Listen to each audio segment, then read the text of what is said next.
Microsoft's AI CEO, Mustafa Suleyman, is predicting most white-collar tasks could be automated within 12 to 18 months.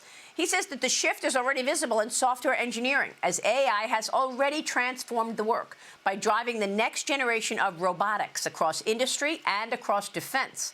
Humanoid robots emerging as the future of warfare, the U.S. accelerating AI integration into combat operations.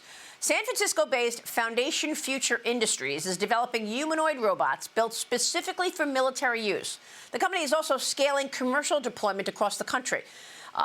In manufacturing, including in the auto sector. Joining me now is Foundation Future Industries CEO, Sankaet Pathak. Sankaet, great to have you this morning. Thank you so much for being here. First, let me get your reaction to what you heard from the Microsoft AI CEO, that all those jobs are turning to automation. You also have the CEO of Anthropic, Dario, who also made a similar comment. He said, and he's probably like the most safety-focused CEO in the AI industry. He says AI will eliminate 50% of entry-level white-collar jobs within 1 to 5 years. Your reaction? First, great to be with you, Maria. And I actually agree with him. It seems like increasingly more and more any kind of work that humans do today that is repetitive, anything that does not require high amounts of intellectual skill set, or even things that require high amounts of intellectual skill set but can be learned with a lot of data, all of those jobs are potentially going away, and all of them would be automated with humanoids or other forms of robots. Well, this is a big statement. What are we supposed to do about that? How can people arm themselves with the right information to actually survive and potentially thrive in this new era? I mean, this is, Maria, I think this is as close to the singularity as we can be. Like, I personally struggle with this question a whole lot as well. I don't think there's a way to stop all of the AI development unless everybody decides to stop at the same time. China would not decide to stop. US, for that reason, would not decide to stop. So this is an inevitable shift in how our economy is going to work and how humanity is going to work. And it's quite a hard question. Like, I do not know what the purpose or the day-to-day of human street looks like. I am, however, optimistic. I think what's going to happen is, historically, we haven't really gotten rid of slavery. We've just changed that to a financial incentive. So now people are forced to work jobs that they don't like doing, and do that for very minimal wage, and cannot buy a house, barely can afford healthcare, barely can afford education. AI has the potential of changing all of that. It has the potential of being able to give everybody good housing, everybody good healthcare, everybody good education. And for the first time in the history of humanity, people can actually do things they enjoy doing. So that's the optimistic side of it.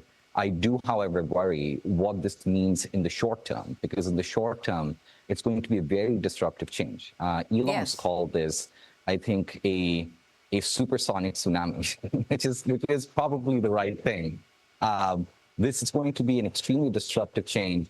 And I think the governments are going to struggle to keep up. But I do think there's a path ahead where the future is quite exciting for humanity. And that's the one that we're striving for.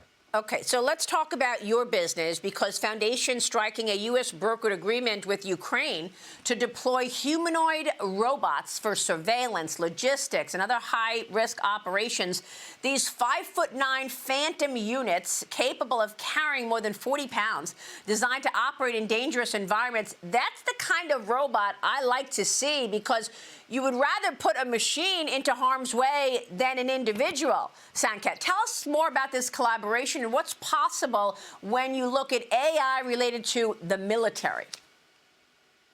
I think, Maria, this is one of the areas I feel like humanoids will have one of the most profound effects. There are 3 big use cases that we're looking at, not only with Ukraine, but also with the Department of War within the US. The first use case is just logistics work, so being able to move things around, supply pickup. Now, in Ukraine, what happens is when soldiers leave a building to go and do supply pickup, there are drones that shoot at them. So it's better to send human soldiers, it's better to send humanoids out versus human soldiers. because they can essentially do these tasks just fine. And if they get shot, there's less so of a concern. The second kind of task that we've been asked to do is around pretty much inspection, repair, maintenance. So that is also not a weaponized task, but a task that is all the logistics work that happens behind the scenes. And the third one is that actually impacts soldiers in a big way is reconnaissance, being able to go into buildings and breach doors and actually surveil that building, make sure it's safe for soldiers to be in. And that's going to be increasingly the future of warfare, which is more and more robots. What people don't realize is we already have, compared to the Iraq War and now, we have significantly more amount of robots on the battlefield.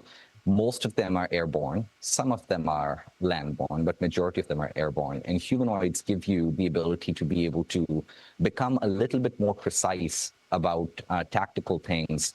For instance, if a target's in a building, instead of bombing the building, you can actually go through the building, navigate it, and get to the target, which today human soldiers do. And we are more and more hopeful that humanoids and robots are going to do that. That is so exciting, Sankaet. And I know, well, look, you're a government contractor, right? You're working with the Department of War on dual-use humanoid robots designed to support warfighters and strengthen the defense industrial base. What's possible here, Sankaet? With the Trump administration involved in onboarding this process, how do you see that partnership accelerating? And can that kind of robotics give America an edge, even a bigger edge, when it comes to the military and military AI? So first thing, Maria, I do want to commend the administration for being very forward-thinking in this regard. From Pete Hegseth to the president, everybody is very focused on reducing procurement and really holding defense contractors accountable, which is like common sense business that has not happened so far. What is that enabling companies like us to do is build products that are competitive, that can undercut on price and capability to the traditional primes and be able to offer that to the Department of War. And we're very excited about it. Like that's generally, I think, going to be one of the biggest game changers. Will enable a lot more modern technology to be integrated into Department of War. I think the general principle that I believe the president's whole foreign policy, kind of like majority of his foreign policy is based around, is a peace through strength. And I don't think people would want to mess with America if America has hundreds of thousands of humanoids and just robots ready to be deployed. Yeah, and I think that is... Sorry, Mary, go ahead. No, go ahead, please. That is probably the single biggest accelerant of peace in our time. Like, I think, so that's the piece we're most excited about. We think in a paradoxical way, more humanoids in the military means there's more peace around the world. Yeah, I know. I love it. But isn't China trying to do the same thing? By the way, Sankaet, do you have a robot behind you, walking behind you right now? I do. The robot comes in and out. Can we see that robot? Can we see that robot? Yeah, please. We will bring the robot back into the frame. It's just walking back and forth behind you. I saw it a minute ago. There he is. What is that robot doing right now?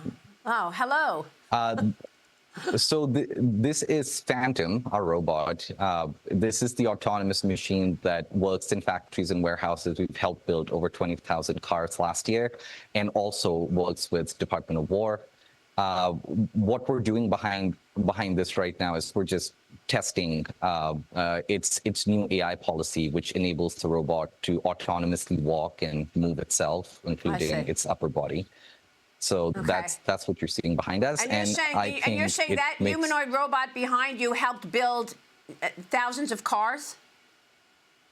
Last year, these robots helped build about 20,000 cars in U.S. factories. Wow, incredible.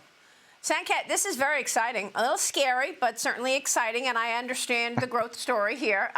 We want to keep checking back with you. Thanks very much for being here this morning, sir. Thank you. Thank you so much for having me, Maria. Congratulations to you. Sankaet Pathak joining us today. We'll take a break and come right back. Stay with us. We'll be right back.